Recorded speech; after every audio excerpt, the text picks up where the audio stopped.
नमस्कार. आशा लाईफस्टाईलमध्ये तुमचं अगदी मनापासून सगळ्यांचं स्वागत आहे. तर आज बनवूया थंडी स्पेशल लाडू. तर एकदम सोप्या पद्धतीने आणि कमी साहित्यामध्ये आपण हे लाडू तयार केलेले आहेत. पण लाडू खूप पौष्टिक झालेले आहेत. तर व्हिडिओ पूर्ण बघा. आपण कशा पद्धतीने हे लाडू केले ते नक्की बघा. आणि थंडी स्पेशल आपण हे लाडू बनवले तर हाडांच्या मजबूतीसाठी हे लाडू खूप फायदेशीर असतात. तर व्हिडिओ पूर्ण बघा. काय काय साहित्य घेतलं ते बघूया. तर बघा इथे मी खोबऱ्याचे अशा पद्धतीने ना तुकडे करून घेतलेले आहेत आणि खारीक फोडून घेतली, त्याच्यामधल्या बिया काढून घेतल्यात.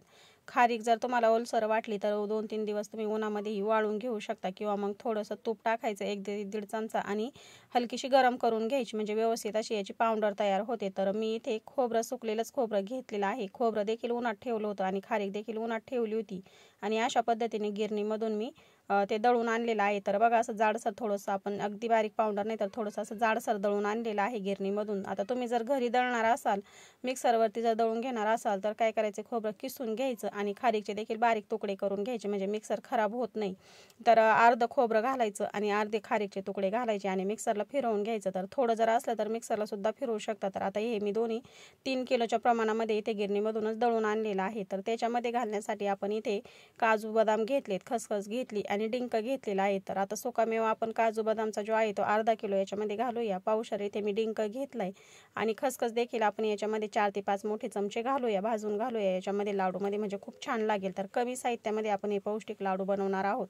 तर खूप सोपे आहे बनवायला, पण थंडीमध्ये आपल्या हाडांच्या मजबूतीसाठी हे लाडू खूप फायदेशीर असतात, मुलांसाठी देखील आणि मोठ्या माणसांसाठी देखील. आता आपण हे जे साहित्य घेतले आपल्याला हे थोड्याशा तुपामध्ये तळून घ्यायचे. तर गॅसवरती मी तूप ठेवून घेतले. तर आपण संपूर्ण लाडू बनवण्यासाठी इथे अर्धा किलोचा तुपाचा वापर करणार आहे. आता तूप इथे चांगलं कडकडीत गरम झालं की याच्यामध्ये डिंक तळून घेऊया. तर डिंकसुद्धा मी इथे उन्हामध्ये ठेवला होता, तर उन्हामध्ये थोडासा वाळवून घेतलेला आहे, म्हणजे छान असा फुलतो. आपण ज्यावेळेस तळून घेतो ना त्यावेळेस खूप छान असा खरपूस तळल्या जातो, मग लाडूमध्ये खूप छान लागतो. तर बघा मस्त फुललेला आहे. तर अशा पद्धतीने आपण आता संपूर्ण डिंक जो आहे ते थोडा थोडा करत तुपामध्ये घालू आणि तळून घेऊया. थोडं थोडाच घालायचा, एकदम जास्त घालायचा नाही. तर अशा पद्धतीने मस्त असा फुलून आलाय, तुम्ही डिंक बघू शकता. अशा पद्धतीने डिंक आपल्याला तळून घ्यायचा आहे. तर आता संपूर्ण डिंक जो आहे ते मी अशा पद्धतीनेच थोडा थोडा करत तुपामध्ये घालून घेते आणि तळून घेते. तर संपूर्ण डिंक तळून झाला की आपण याच्यामध्ये बदाम घालून घेऊया. तर बदाम देखील आपण मध्यम गॅसवरती थोडेसे 1-2 मिनिटासाठी तुपामध्ये फ्राय करून घेऊया. अशा पद्धतीने आपण काजू बदाम जर तुपामध्ये तळून घेतले तर अजून ते लाडू आपले चविष्ट लागतात. त्याच्यासाठी आपण बदाम देखील तळून घेतलेले आहेत. तर आता बदामचा हलकासा कलर इथे बदलला की आपण लगेच काढून घेऊया. तसे कच्चेच घालण्यापेक्षा असे थोडेसे आपण तुपावरती फ्राय करून घातले की लाडूमध्ये खूप छान अशी चव उतरते. तर काजू बदाम आपण इथे असंच तुपामध्ये तळून घेऊया. तर बघा मी बदाम छानपैकी इथे तळून घेतलेले काढून घेतलेत. आता याच्यामध्ये आपण काजू घालून घेऊया. तर संपूर्ण बदाम इथे मी काढून घेतले. आता याच्यामध्ये मी काजू घालून घेतलेत. काजूचा देखील आपण थोडासा कलर बदलला की लगेच काढून घेऊया. तर मोजक्या साहित्यामध्ये पण खूप पौष्टिक असे लाडू खायला देखील खूप छान लागतात. आपण एकदम सोप्या पद्धतीने बनवलेत. तर संपूर्ण व्हिडिओ नक्की बघा. तुम्हाला जर हा व्हिडिओ आवडला तर व्हिडिओला लाईक करा, शेअर करा आणि माझ्या चॅनलवरती जर तुम्ही नवीन असाल तर प्लीज चॅनल सबस्क्राईब करा. तर बघा डिंक देखील मी इथे तळून घेतला आहे आणि काजू बदाम देखील तळून घेतलेत. आता हे आपल्याला संपूर्ण थंड करून घ्यायचे. तर खूप छान असा डिंक इथे मी खरपूस तळून घेतला आहे. बघा हातावरती मी इथे तुम्हाला फोडून दाखवलेला आहे. आतपर्यंत व्यवस्थित असा हात तळले गेलेला आहे. अशा पद्धतीने डिंक तळून घ्यायचा, म्हणजे त्याची ना जाडसर अशी पावडर देखील खूप छान होते आणि आतून तो ना अजिबात कचकच लागत नाही. तर आता हे थंड करून घेऊ आणि मिक्सरला याची आपण थोडीशी जाडसर अशी पूड तयार करून घेऊया, म्हणजे लाडूमध्ये खूप छान लागेल. आता जे शिल्लक कढईमध्ये तूप आहे त्याच्यामध्ये तर आता याच्यामध्ये आपण गूळ घालून घेऊया. तर गूळ मी अशा पद्धतीने बारीक करून घेतलेला आहे, म्हणजे पटकन विरघळतो. आता गॅस इथे मी पूर्णपणे कमी केला आहे. आता गूळ आपण याच्यामध्ये तुपामध्ये घालून घेतलाय. आता गूळ फक्त आपल्याला याच्यामध्ये विरघळून घ्यायचा आहे, म्हणजे लाडू बांधायला सगळ्या मिश्रणामध्ये व्यवस्थित आपल्याला हा मिक्स करता येतो. किसून घातल्यापेक्षा आपण अशा पद्धतीने तुपामध्ये गूळ घालून घेतलाय, तो विरघळून घेऊया. तर इथे संपूर्ण गूळ मी 1.5 किलो घेतलेला आहे. 1.5 किलो गूळ असा बारीक चिरून घेतलाय. आता तो तुपामध्ये विरघळून घेऊया. तर 3 किलो आपलं खारीक खोबऱ्याचं जे मिश्रण होतं तर ते 3 किलोच होतं. त्याच्यामध्ये अर्धा किलो आपण इथे सुकामेवा घातलाय आणि पावशेर आपण याच्यामध्ये डिंक तळून घातलेला आहे. तर बघा अशा पद्धतीने गूळ व्यवस्थित असा मिक्स करून आपला झालाय. पातळ असा एकसारखा गूळ झालेला आहे. याच्यामध्ये अजिबात कुठेही म्हणजे नाही का खडे राहत नाही. आपण किसून जरी घातला तर व्यवस्थित असा आपल्याला तो एकजीव करता येत नाही. तर अशा पद्धतीने आपण व्यवस्थित असा गूळ विरघळून घेतलाय फक्त तुपामध्ये. आता आपण मोठ्या भांड्यामध्ये जे खारीक खोबऱ्याचं मिश्रण आहे ते मोठ्या भांड्यामध्ये काढून घेतलंय, म्हणजे व्यवस्थित असं आपल्याला हे मिक्स करता येईल. तर आता याच्यामध्ये आपण घालूया काजू बदामची जी मी पूड करून घेतली ती घालून घेऊया. तर बघा मी जाडसर अशी याची काजू बदामची पूड करून घेतलेली आहे. अगदी बारीक अशी पावडर करायची नाही.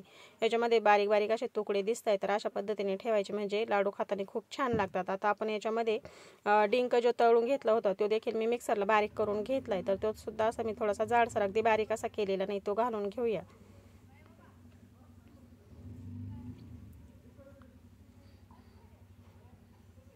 तर आता हे संपूर्ण आपण एकत्र करून घेऊया आणि आपण विरघळून घेतलेला गूळ याच्यावरती घालून घेऊया.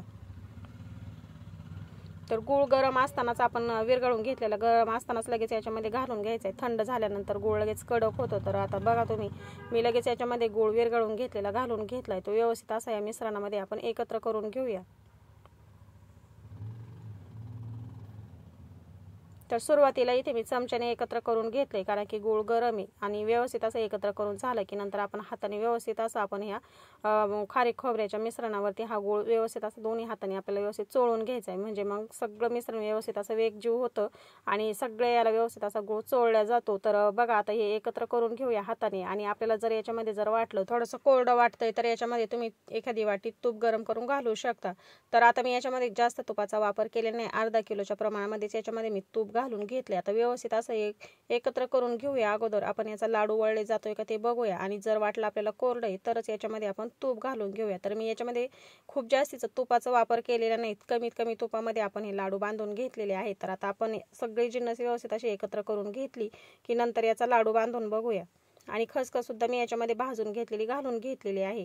तर अगदी कमी साहित्यामध्ये, मोजक्या साहित्यामध्ये आपण हे लाडू बनवतोय, पण हे लाडू खूप पौष्टिक असतात. मुलांसाठी सुद्धा तुम्ही मुलांना रोज सकाळीच हा लाडू खायला द्या. मोठ्या माणसांना सुद्धा हा रोज सकाळीच एक लाडू नक्की खायला द्या. खूप छान असतात, खायला देखील खूप छान लागतात आणि आपल्या आरोग्यासाठी सुद्धा हे लाडू खूप फायदेशीर आहे. तर थंडीचे दिवस आहे, आपण याच्यामध्ये तुपाचा देखील कमी वापर केलेला आहे. खूप तुपाचा वापर करायचा नाही. काही जण तेलामध्ये सुद्धा हे लाडू बनवतात, पण खूप तेल किंवा तूप घालायचं नाही, की जेणेकरून आपण लाडू बांधताना सगळं हाताला तूप चिकटलेलं असतं किंवा खाली तूप गळतं हाताचं, इतक्या प्रमाणामध्ये सुद्धा आपल्याला याच्यामध्ये तूप किंवा तेल घालायचं नाही. कमीत कमी तेलात किंवा कमीत कमी तुपामध्ये आपण हे लाडू वळून घ्यायचे. तर बघा अशा पद्धतीने याचे लाडू वळले जात आहेत. तर आता मी याचे लाडू संपूर्ण बांधून घेते. मस्त लाडू वळले गेलेले आहे आणि तुम्ही बघू शकता माझ्या हाताला कुठे तुपाचा वापर असं म्हणजे जास्त दिसत नाही, कारण की मी याच्यामध्ये खूप कमी तुपाचा वापर केलेला आहे. तर 3 किलो इथे मी खारीक खोबरं दळून आणलं होतं, त्याच्यामध्ये 1.5 किलो इथे मी गूळ घातलेला आहे, अर्धा किलो याच्यामध्ये मी सुका मेवा घातलाय, पावशर आपण याच्यामध्ये डिंक घालून घेतलेला आहे. तर अशा पद्धतीने बघा मी लाडू इथे बांधून घेतलेले आहेत. संपूर्ण लाडू इथे बांधून झालेले आहेत. तर खूप छान असे लाडू झालेले आहेत. कमीत कमी तुपामध्ये आपण हे लाडू बांधून घेतलेले आहेत. याच्यामध्ये मी अजिबात परत तूप टाकलेलं नाही. तर अशा पद्धतीने लाडू आपले इथे बांधून झालेले आहेत. तर खूप छान लागतात हे लाडू, खूप पौष्टिक आहे आणि अगदी मस्त असे डिसूर लाडू झालेले आहेत. तर एक लाडू मी तुम्हाला फोडून दाखवते. खूप छान असे हे लाडू आपले तयार झालेले आहेत. तर अगदी मोजक्या साहित्यामध्ये आपण हे लाडू तयार केलेले आहेत आणि हे लाडू आहे ना आपले 1 ते 2 महिने टिकतात, अजिबात खराब होत नाही. तर बघा मी लाडू तुम्हाला फोडून दाखवते. खूप छान असा लाडू आपला इथे झालेला आहे. तर बघा खूप छान असा लाडू झालाय. तर ह्या पद्धतीने तुम्ही देखील लाडू नक्की बनवा. थंडी स्पेशल हे लाडू खूप छान लागतात खाण्यासाठी. रोज सकाळीच हा लाडू एक खायचा. तर खूप छान पद्धतीने आपण लाडू इथे तयार केलेले आहेत. अशा पद्धतीने लाडू तुम्ही देखील नक्की बनवा. बनवायला देखील खूप सोपे आहे, झटपट तयार होतात. तुम्ही हवा असल्यास गिरणीतून दळून आणू शकता खारीक खोबरं किंवा मिक्सरवरती सुद्धा दळू शकता. तर बघा अशा पद्धतीने खारीक खोबऱ्याचे आपले लाडू इथे तयार झालेले आहेत. तर ह्या पद्धतीने लाडू नक्की बनवून बघा. आजचा व्हिडिओ जर तुम्हाला आवडला असेल तर व्हिडिओला लाईक करा, शेअर करा. व्हिडिओ बघितल्याबद्दल अगदी मनापासून सगळ्यांना धन्यवाद. भेटूया पुढच्या व्हिडिओमध्ये.